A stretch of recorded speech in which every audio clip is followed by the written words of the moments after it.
Hey guys, Lars Pearson here on a Sea Ray 270 SDX we have listed. Up in the bow on this boat, got your anchor locker.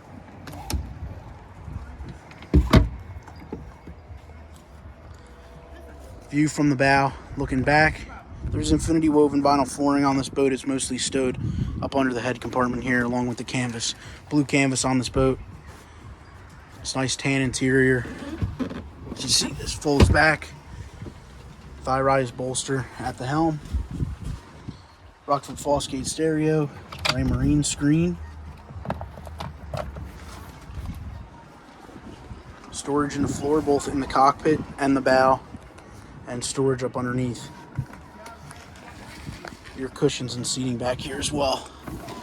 Now this opens up, gives you access to the engine compartment. As you can see, very clean engine compartment.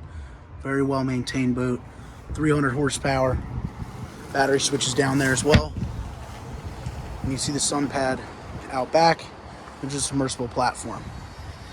So if you got any more questions on this, please give me a call, 908-319-6830. Thanks.